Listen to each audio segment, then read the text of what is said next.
Before we do the Hadron, first we're going to call up.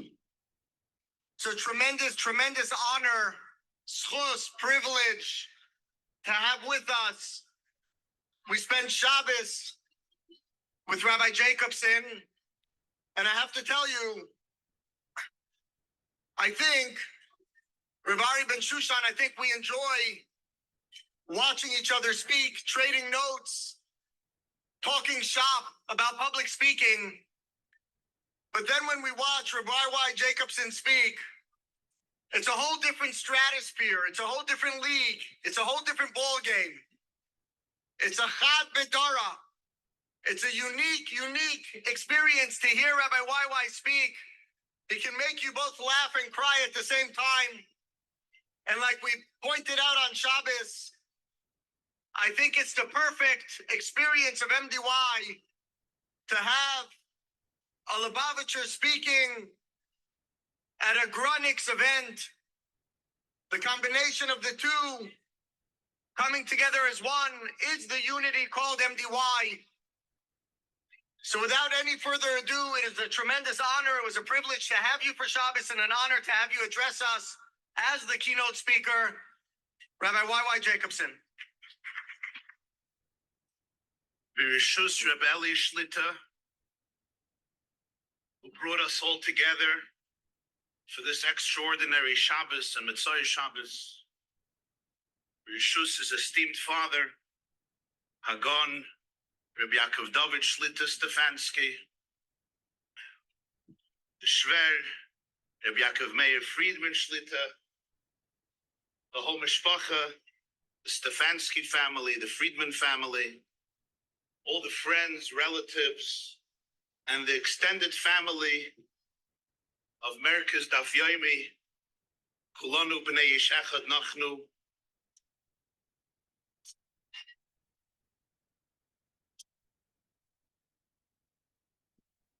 Honored and privileged to address you at this stupendous evening. So here's the question, my dearest brothers and sisters. How did he kill him? How did he kill him?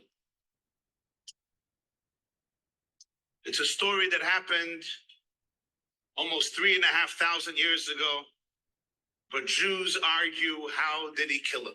And I'm referring to the first recorded event in history of a Jew being murdered because he was a Jew. It's in the beginning of Parshas Shmos. Vayigdal Moshe vayetze elechov. Moshe grew up and he went out to his brothers and he observes an Egyptian commander, an Egyptian soldier trying to murder, to beat to death a Hebrew. Vayarish Mitzri maki ivri meyechov. The Jew will die if Moshe does nothing. Vayifen koy v'choy, vayarki einish, vayaches hamitzri, vayitmenei b'choil. Moshe looks here, Moshe looks there. He strikes the Egyptian, he kills him, and he buries him in the sand. I read the story, and I say, Baruch Hashem, the murderer was slain before he managed to kill. The Jew was saved. Jews know how to argue about everything. If you open up a Medrash Rabbah Parshas Shmos, Chazal asked the question, how did Moshe do it? Now I would say, who cares? Well, my nafkamina, the guy is dead, let's go eat. The summation of all Jewish holidays, they tried to kill us, we won, where's the food? Vayachas HaMitzri, the Gemara in Yumam, Maida Hava Hava, L'may nafkamina, how he killed them. Our Medrash is talking about this when the Medrash was written. You're talking about at the end of Vayisheni, you're talking about 1,500 years or more since it happened. A lot of water came under the bridge since. Three different opinions. Rebbe Vyosser says, Be'egroif, Moshe killed him with his fist. Apparently, in Paro's palace, there was some good Krav Maga lessons. jiu-jitsu, judo, martial arts, some good wrestling or boxing.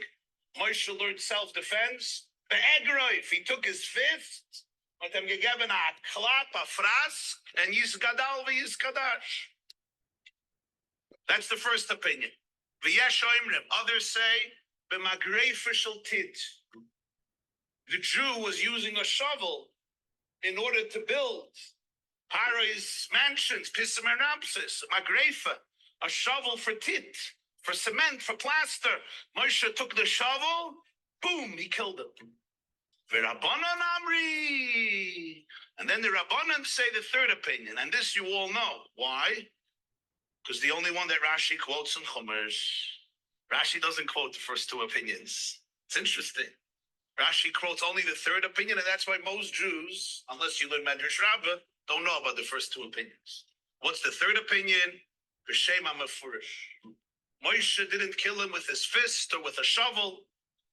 He eliminated him by uttering the Ribono Shel Olam B'Shem HaMefurish, Ala Hargeini Ata Oimer Kasher Harakta Es HaMitzri. Rashi says, Malamed Shaharorge through Amira B'Shem HaMefurish. Now, forgive me to ask this question, maybe irreverent. Do we really have to fight about everything? Do we really have to argue about how Moshe killed him? Rebbe Vyosar, Yesh Oimrim, Rabbanon. And what about the Elu ve'elu Divrei Elokim Chayim? The foundation of Torah Shalal Peh, the Gemara in Erev in Daf Yud Gimel Begematria Echad. That all opinions ultimately come to Echad. Divrei Elokim Chayim. It's all from Hashem and He's one. But come on, this is an argument about Metzias. What happened?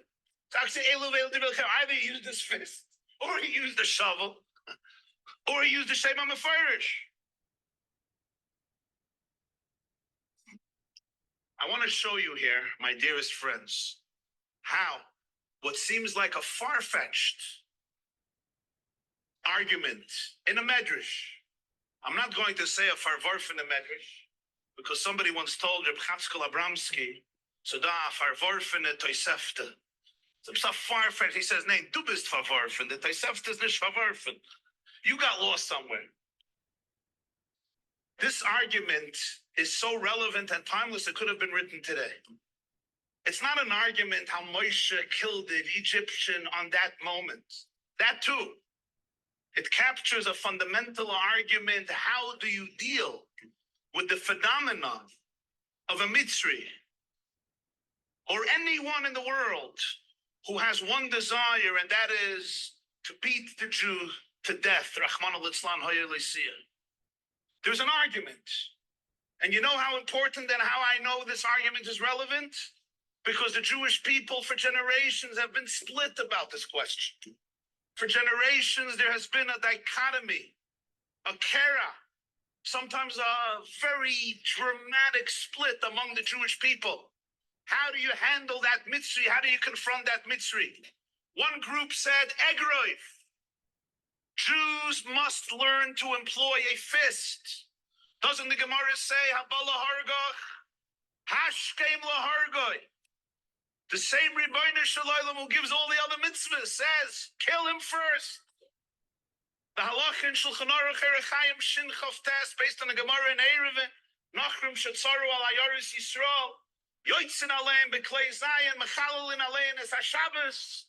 If there's even a suffix or svek sveka, that one Jewish life will be in danger, they're coming for cash, they're coming to steal straw. But there's a danger, Shulchan Aruch Simcha Shin Chavtes El Shabbos. There's a danger that maybe haaretz tehei psucha lefneim, that the Jewish people, one Jew will be in danger. Yoitzin aleim beklei zayin beklei Shabbos. One group said, Egroiv, Jews must learn how to employ a fist. It's not what anybody ever wants. Moral violence is not what anybody wants, but when you're facing immoral violence, sometimes hashkem lahargoi, there's no choice but to engage immoral violence with moral violence, hashkem lahargoi kol hamerachem al achzarim, to protect innocent children. That was one opinion. There was another opinion that differed. They argued magrefa shel tit. What's magrefa shel tit? Don't use a fist. Use a shovel. that creates construction. What's that about? Exactly, real estate. They said we need to employ a different strategy. Let's build skyscrapers and acquire affluence and influence. Let's create powerful political, social, financial alliances. Let's build skyscrapers, Himmelkratzes, as they would say in Yiddish. Gordeis Hakim, Afivrit. Let's build skyscrapers, garner influence, have contacts with the most powerful people in a country. Migrate for Shaltit. Build the Jewish people, let them become tycoons on every level, whether it's in academia, in commerce, in finance, in the arts, in the humanities, in politics. Let them have influence, and through diplomacy, they'll be able to defeat an enemy through their influence. In fact, just 1 century ago, there was a huge split among the Jewish people. Those who said Egroi, and those who said Magrei for Shaltit. And then there was a third group. And everybody knows who the third group is. The third group says, Shem HaMefarish. Shem HaMefarish, Hashem's name. That's the way to defeat the Mitzri.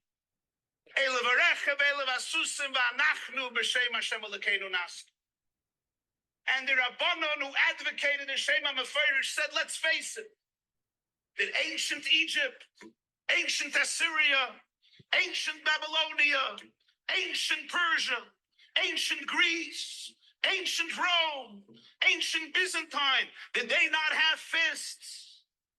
Did they not have shovels? Did they not build monuments, have military prowess, build gymnasiums and stadiums and palaces and gladiators and Acropolis? They had that. But they're gone. They're not here. What did we have that they didn't have? We had Shem HaMefarish. V'ro chalam me'aretz. Ki Shem Hashem nikra lecha. V'yoru mimeka. Zog the Gemara in Brachas. Elu tfilin sheberoish. It's a gewaldige meister when the Balatanya was arrested by the Tsarist government. Tovkuf Nun Tes. 1798 after Sukkot. So the messenger of the Tsarist government came into his home and he was wearing tefillin. He came to arrest him and he made with his hands like this. And the man left. So one of his chassidim was there. He said, Rebbe, what happened? He says, steht in Gemara. V'yaru mimeka. They see Shem Hashem and they're afraid. So he left. He said, Rebbe, I also put on tefillin. Nobody's afraid of me. So the Balatanya, the Alter Rebbe said, "Se steht nicht elu tefillin she'al harosh. Se steht elu tefillin she'birosh." The tefillin is not only on the head; it's inside the head. The tefillin is inside she'birosh. But even tefillin she'al harosh, it's the mitzvah of tefillin. V'yaru mimeka. Shem HaMefarish. Torah mitzvahs. That was the Jewish secret and not so secret weapon that allowed them to remain eternal. Ani Hashem lo yishanisi v'ata b'nei Yaakov lo yichilis. Third opinion. My friends, I believe that Simchas Torah Tovshin v'im shagisi Hashem yichaper. But I say this for my gut and my soul.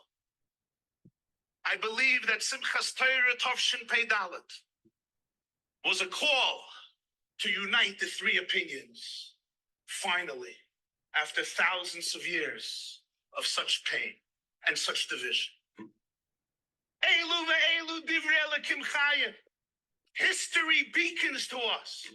God speaks to us and says, children, can we bring the three opinions together and love each other like never before in history? Unite with each other like never before in history. Be Jewish like never before in history.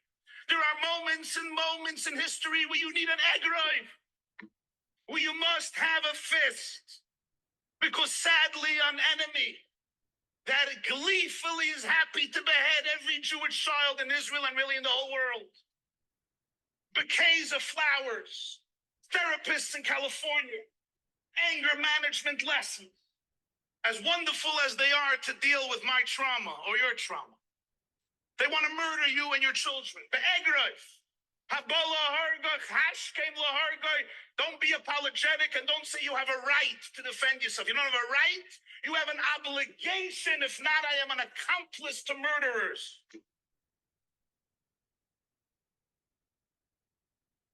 The same God told us, my grafer shall tit. Of course, like Esther Hamalka went to plead with Achashverosh, went to talk to Achashverosh, Jewish people need to use every method of influence, whether in the United States or anywhere else in the world, to influence people, to make the world understand that a society that has no place for Jews, that a society that craves the destruction of the Jewish people, such a society has no place for humanity. History has proven the Jews are targeted first, but never last. When Hashem told Avram, I will bless those who bless you, it wasn't just a promise, it was a historical fact. It's a litmus test for a society. You look at any society and you want to know, is it blessed or cursed? Answer, how do they treat the Jews? This is my great official tip. Every Jew with influence must flex his or her muscles without shame, without an inferiority complex. Speak truth to power. We were chosen to be the voice of morality for Maimed Har Sinai. And then there's the shit of the Rabbanon, the Tamtzes, the Sachaka. What allows the fist to succeed and what allows the shovel to succeed is the shame HaMeforish. It was the Heilig Kiddushin who said, "Vayitmeneu b'choil." Moshe hit him not only in the sand. Choil means what?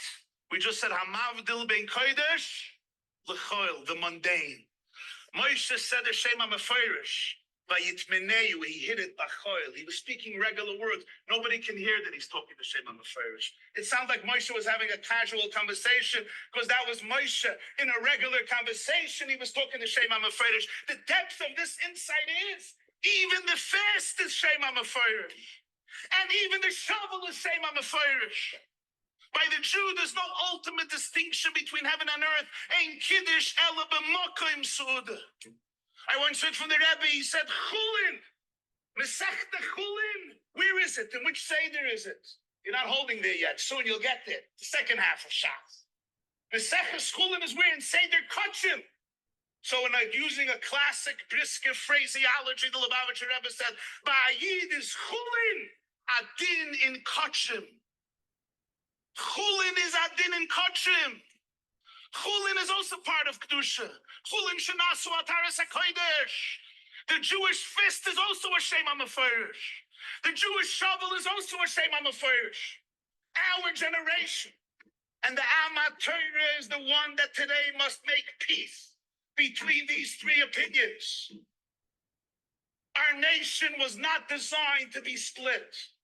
Our nation was not designed to be fragmented. Our nation was not designed to mistrust each other. You don't believe me? Ask Hamas. Ask Hitler. The Kloisenberger Rebbe once said, Hashem yispar b'chsoiv amin. Says until him, Hashem will count according to the writings of the nations. What does that mean? His Rosh Hashanah is going to be January 1st, not Aleph Tishrei. What's Hashem yispar b'chsoiv amin? So the Kloisenberger Rebbe also had a good sense of humor. Said, this is what's going to happen.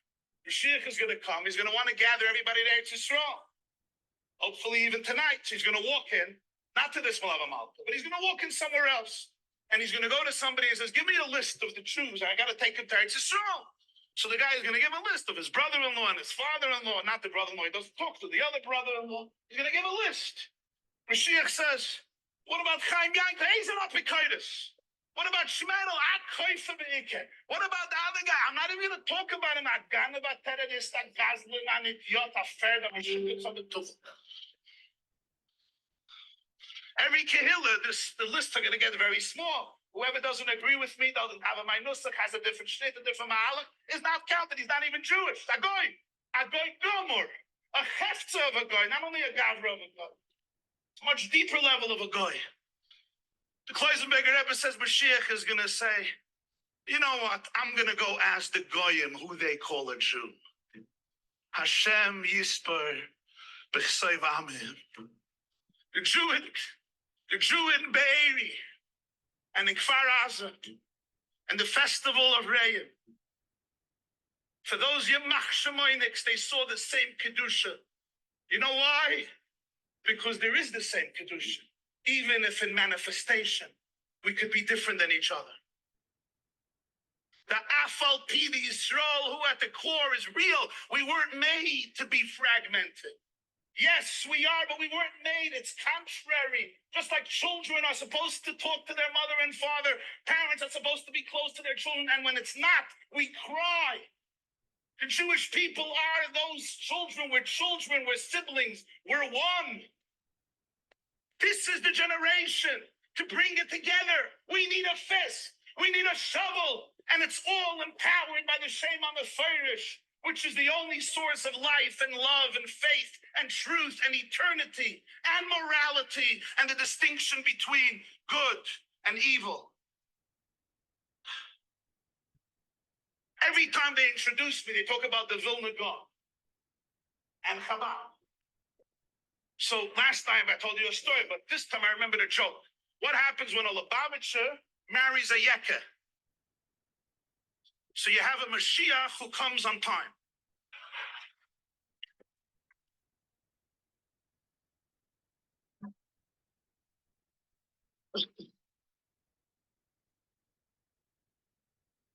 Now, if I got Rabbi YY Stefanski to laugh, Rabbi YY is doing well. So I'm going to tell you a word of the Vilna Gaon, since our dear beloved Reb Eli carries his holy name.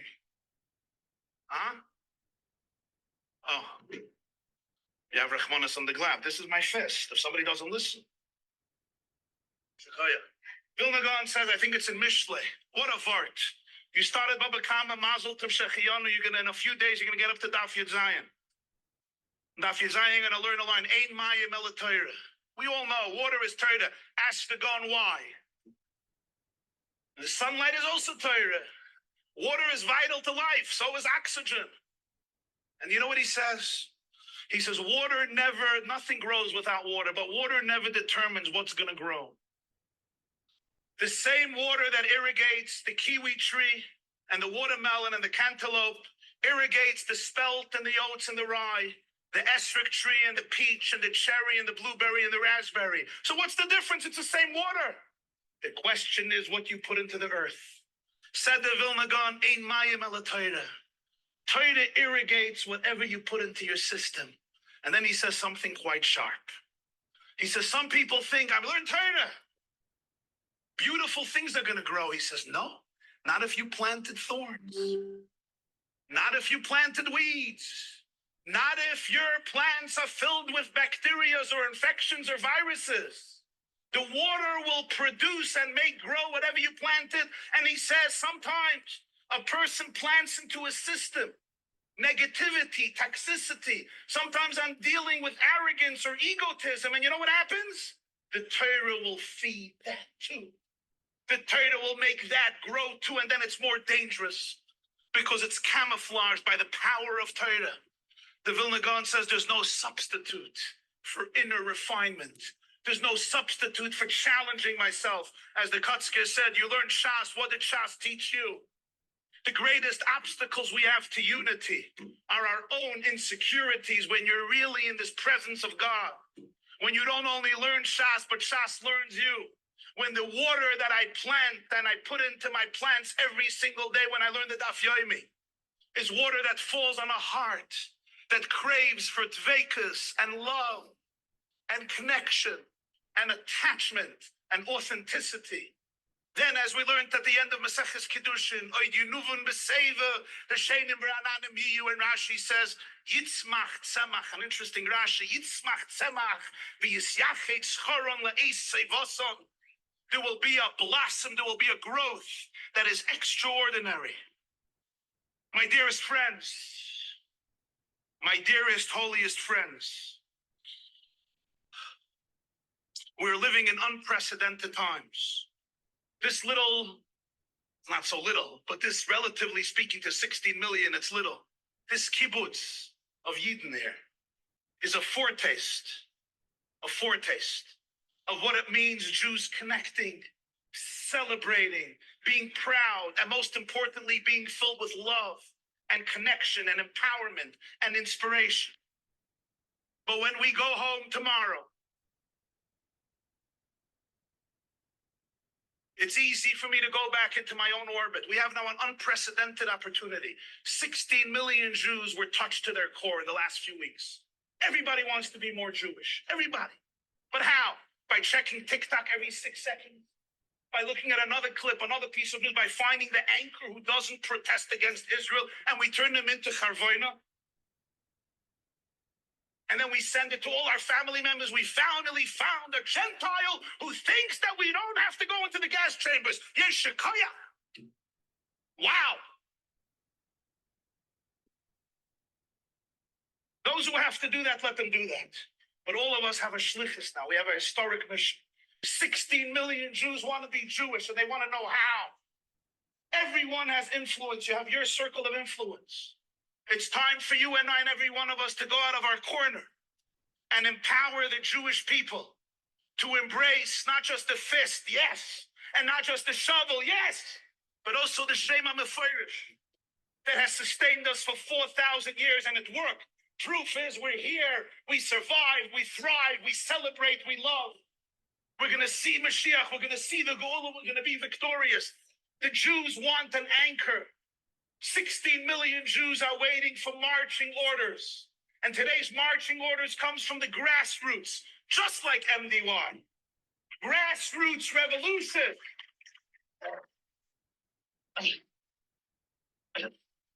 That's the Kayach. With the times of Mashiach, it says, Lo Yelamdu Oid Ish Esre'eyu. Ki Kulam Yedu Oisi, Limiktanam Vad Gedolim. Every person is a little Mashiach. Al Tigo Ibn Mashiach, El Tenoikesh Israel. Every child, every Jew is a Gadol Ador. Every Jew is a Gadol Ador. Don't wait for Pliny Almighty. Let them do things. Everyone has a hashpah. 16 million Jews. Their hearts are open. Aksha Techbots. Give them what to hold on to make it part of their daily life.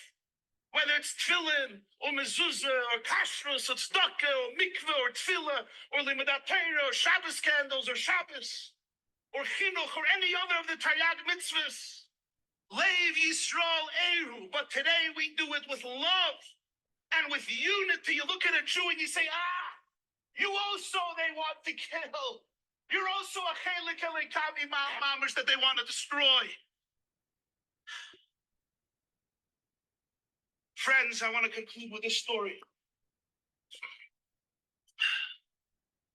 It was during the days before the 6-Day War, May and June 1967. The ambassador of the U.S. in the UN was a Jew by the name of Arthur Goldberg. Some of you from the 60s may remember the name. He had a Jewish diplomat working for him. His name was Joe Ben Eliezer. He gets a call one night from a first cousin. She has a son, Avram. He's learning in Kfar Chabad. And the Lubavitcher Rebbe told all his Hasidim and whoever would listen, nobody should leave Israel in May 67. It's the safest place and there are going to be great miracles. The Israeli media publicized it at the time. It was a unique phenomenon. Everyone who had a passport left. They thought, who knows, a second Holocaust, 7 armies attacking, promising a second Holocaust. We're going to throw them into the sea. He said, nobody should leave. Nobody has to leave. Going to be unbelievableness. She says, our son Avraham is refusing to leave because the Rebbe said no. Joe, you work for Arthur. You're in the UN. You're part of the intelligence. Tell me, is it dangerous? So I didn't want to scare her. I said I would bring him home. So she says, I'm nudging him, but he says, the Rebbe has to give him permission. Do me a favor, you're connected. The UN, you can get into the Rebbe. Ask him. He's a Ben Yochid. He's a Ben Yochid. We're survivors. Let the Rebbe give this boy from Kfar Chabad permission to go home to New York. He says, I'll do it. He makes an appointment because of his connections. He didn't say why he's coming. He said he works for Arthur Goldberg, United Nations. So he went into the Rebbe and he tells the Rebbe the situation. So the Rebbe said, I told everybody to stay because the Eretz Yisrael is a safe place. He said, I know, but I'm connected to the Modi'in. We have intelligence. We have intelligence. American intelligence is aware of the fact that there may be more deaths than any Jew wants to think about. Even if Israel comes out, it will not be without scores and scores of casualties. He's a Ben Yochid. Send him home. So the Rebbe looks at him and he says, you have your intelligence. We have ours. He says, what's your intelligence? He says, Hine lo yonum v'lo yishon shoyme Yisrael. He says, I understand, but he's a Ben Yochid. The Rebbe looked and he said, Ich hab tausender b'nei Yechidim in Eretz Yisrael. Ich hab tausender. Jeder Yid is a Ben Yochid beim Ebersten. Every Jew is a Ben Yochid. You think my statement was coming from Hefker? It was coming from carelessness? Every Jew is a Ben Yochid. And I'm telling you, he doesn't have a reason to leave. And said, okay. And he left. He called his cousin. Avram stayed. When the war was over, the Rebbe asked him before he left, come back after the war was over.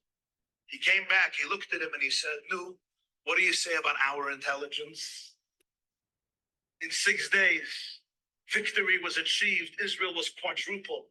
Casualties there were, more than 800. Nothing close to what happened the first day of Simchas Torah. Kristallnacht, 400 Jews were killed. Kristallnacht, that's still entrenched in the Jewish psyche. Here, almost 1,500 Jews and the captives, etc., etc. But those words ought to empower us. Hine layonim v'leishne, we don't understand. Nobody understands. But let's know one thing, and that is, there's no question. There's no question that there's a story much larger than us happening. And these are unprecedented times. And like always, we will emerge victorious. But let's not forfeit this moment in history to be able to unite the fist with the shovel, with the Shema Meforish, to be able to go out from here, from Amar Ibn Ahiroi, Maniach ani kol umnes shebe'olam ve'eni melamed es b'nei el Torah, because it gives him kayach b'yaldusai, v'tikva b'yimei ziknusai ayinuvim b'sevim, to be able to eliminate all the arba of his nizikin in human form, the shoir and the bird and the mava and the heaven, to be able to rise to the occasion and see v'sachazene inenu, v'shuv cholitziyah b'rachamim b'mheira b'yameinu, amen. Thank you.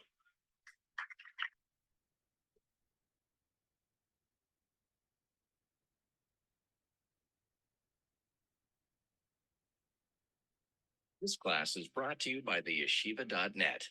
Please help us continue the classes. Make even a small contribution at www.theyeshiva.net/donate.